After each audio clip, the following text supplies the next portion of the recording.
बड़ी सिविलियंस हैं उनके ऊपर सिर्फ एक कानून लागू होगा, लेकिन जो फौज में शख्स भर्ती हो गया उसके ऊपर दो। एक आर्मी है। तस्वीर जो है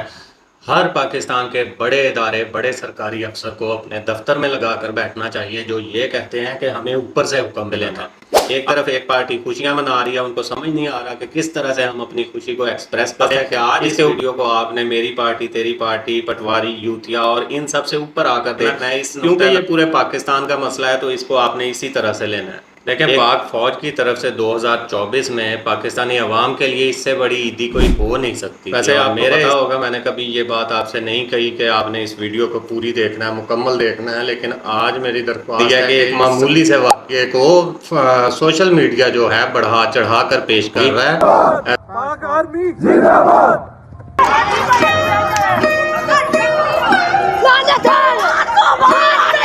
दुनिया इधर की उधर हो जाए, लेकिन फौजी जवान का मोराल जो है वो हाई रहना चाहिए। ये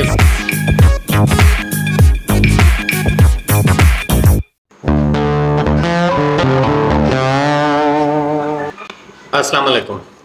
देखें, पाक फौज की तरफ से 2024 में पाकिस्तानी अवाम के लिए इससे बड़ी ईदी कोई हो नहीं सकती थी, और मेरे हिसाब से ये तस्वीर जो है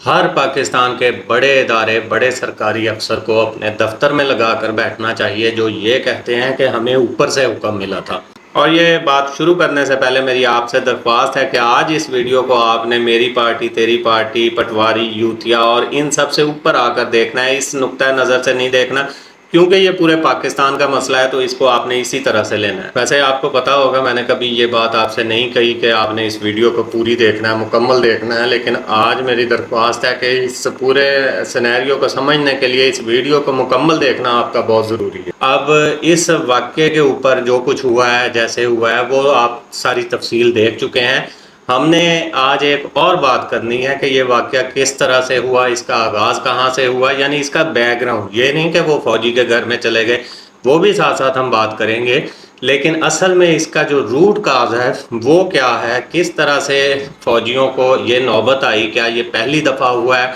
अब आईजी साहब ने भी इस पर स्टेटमेंट दे दिया कि एक मामूली से वाक़े को सोशल मीडिया जो है बढ़ा चढ़ा कर पेश कर रहा है, ऐसा कोई मामला नहीं है। ये वीडियो भी आप लोगों ने देख ली होगी। पाक आर्मी जिंदाबाद। एक जोर से कौन लगा सकता है जी? आप लगाए। नारे तकबीर, नारे तकबीर, पाकिस्तान जिंदाबाद, पाक फौज जिंदाबाद, पंजाब पुलिस जिंदाबाद, पंजाब पुलिस जिंदाबाद। देखें, फौज में जब कोई जवान जाता है ना, तो पहले दिन से ही उसे ये बताना शुरू कर दिया जाता है कि आपके ऊपर आज से दो कवानीन लागू होंगे। जो ब्लडी सिविलियंस हैं उनके ऊपर सिर्फ एक कानून लागू होगा, लेकिन जो फौज में शख्स भर्ती हो गया उसके ऊपर दो, एक आर्मी एक्ट और इसके अलावा जो सिविलियन कानून हैं वो तो उस पर लागू होंगे ही होंगे। लेकिन दूसरी तरफ पुलिस का महकमा वो तो बनाया कायम ही इसलिए किया गया है ताकि वो अशराफिया की जो इजारादारी है उसको कायम रख सके। ये 1857 में जब अंग्रेज़ों के ख़िलाफ़ बगावत हुई थी, तो उस वक्त इस पूरे टॉपिक के ऊपर मैं एक अलग से वीडियो बना चुका हूँ, वो आप जाकर देख सकते हैं कि ये किस तरह से अंग्रेज़ों ने एक बड़ा, उनके थिंक टैंक ने बैठकर इसके ऊपर सोचो विचार किया कि क्योंकि उनकी आर्मी जो होती थी वो तो बाहर बॉर्डर्स पर होती थी, तो उन्हें शहरों के अंदर एक ऐसी फोर्स चाहिए थी जिसको हर घर की खबर हो और जो उन्हीं खबरों के ज़रिए और फोर्स के ज़रिए लोगों को ब्लैकमेल कर सके, लोगों के घरों में घुस चुके। कोई भी आज़ादी की तहरीक अगर उठने की कोशिश करे तो उसे उठने से पहले ही दबा दिया जाए। तो ये सारे, और अभी तक वही जो 1934 के कवानीन हैं उसी के मुताबिक ये हमारी पुलिस चल रही है। पहली दफ़ा 1860 में इसको कायम किया गया था और उसके बाद 1934 में कुछ कवानीन में तरामीम की गई हैं, लेकिन ये सारी वही अंग्रेज़ों ने की थी और अपनी सहूलतकारी के लिए की थी, ताकि वो इस बड़े सगीर के लोगों को बड़े सगीर की पुलिस के हाथों ही इनका इस्तेहसाल करें और अपनी रेट को कायम रख सकें। पहले मैं थोड़ा सा आपको इसका बैकग्राउंड बता देता हूँ और फिर अपने असल एनालिसिस की तरफ आता हूँ, आपको बताता हूँ कि ये सारा माजरा है क्या। सबसे पहले ये हुआ, ये आप वीडियो देख सकते हैं।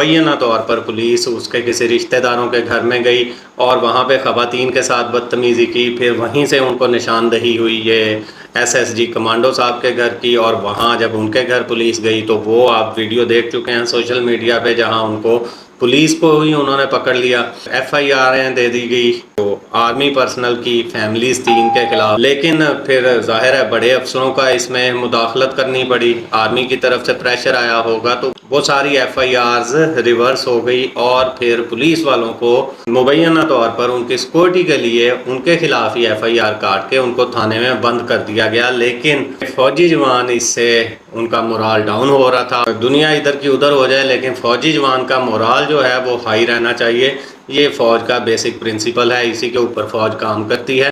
اور وہ مورال ہائی رکھنا کیوں ضروری ہے؟ کیونکہ ایک تو اس کی وجہ یہ بھی ہے کہ جب ایک فوجی جوان اپنا گھر بار ہر چیز چھوڑ کر بارڈر کے اوپر کھڑا ہوا ہے، ملک کی حفاظت کرنے کے لیے، اپنی جان کی قربانی دینے کے لیے وہ تیار کھڑا ہے، صرف اس سہارے پہ کہ ہم ایک آزاد ملک میں ہیں اور ہمارے گھر والے پیچھے سیف ہیں، اور ان حالات میں ایک پولیس والا جا کر ان کے گھر میں یہ حرکتیں کرے اور اس کی فیملی کو زد و کوب کرے، ان کو مارے، خواتین کو مارے، تو وہ ظاہر ہے فوجی کس طرح سے وہ اس بارڈر پہ کھڑا رہ سکتا ہے، اپنی ڈیوٹی کر سکتا ہے، اور اس کے لیے ان ساری چیزوں کو امیجن کرنا ہی بڑا مشکل ہو جاتا ہے کہ میں بارڈر پہ کھڑا ہوا ہوں اور میرے گھر میں یہ سب کچھ چل رہا ہے۔ تو اس طرح سے ان کا، اور اس کے ساتھ جو اس کے ساتھی ہیں جن کو یہ اس سارے واقعات کا پتہ چلتا ہے، تو ان کے دل میں بھی یہ بات آتی ہے کہ یہی حرکت کل کو ہمارے ساتھ بھی ہو سکتی ہے، اور اسی لیے وہ پوری فوج کا مورال ڈاؤن ہونے کا خدشہ ہوتا ہے۔ اور پھر جب اس قسم کا انسیڈنٹ اپنے کمانڈرز کو، اس قسم کے چھوٹے فوجی جو سپاہی رینک کے ہوں گے یہ SSG کمانڈو، تو یہ جب اپنے سینئرز کو یہ رپورٹ کر دیتے ہیں انسیڈنٹ، تو اس کے بعد پھر انہوں نے ٹیک اوور کرنا ہوتا ہے۔ اب ایک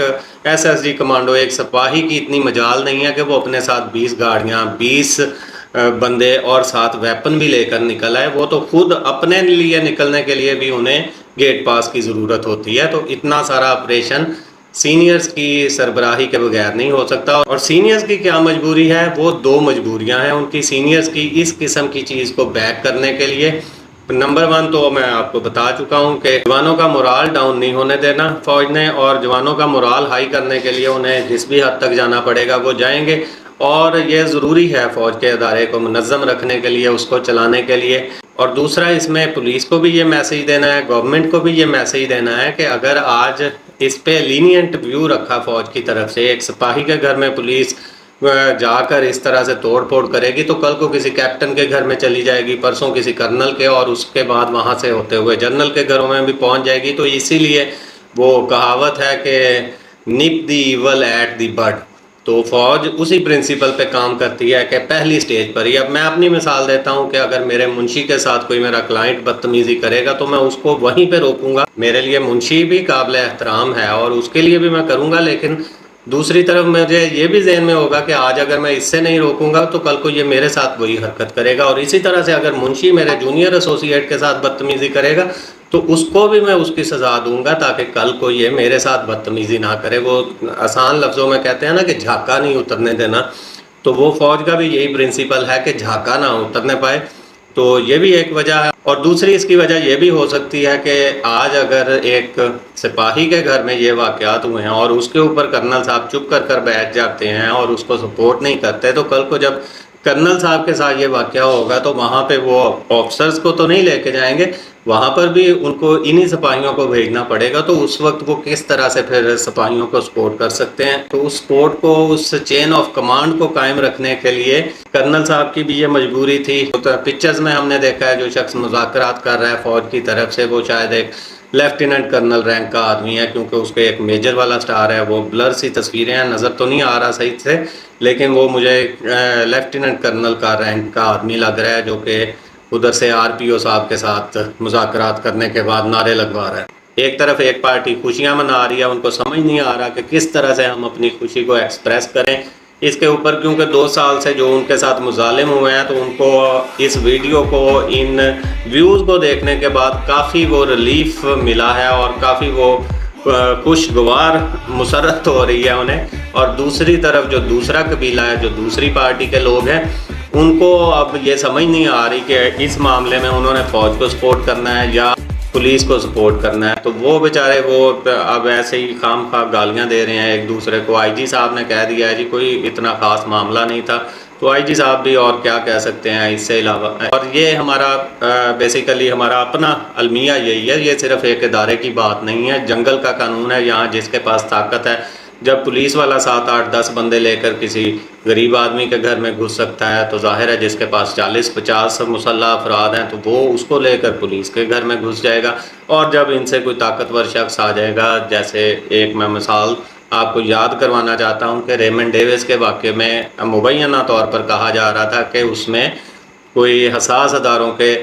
लोग थे जो उसका पीछा कर रहे थे और जिनको उसने कत्ल कर दिया था। तो उस मामले में आपने देखा था कि उस मामले में उनको भी इंसाफ नहीं मिला था। तो इसी तरह से ये जंगल में यही होता है कि जिसके पास ज़्यादा नफरी है, ज़्यादा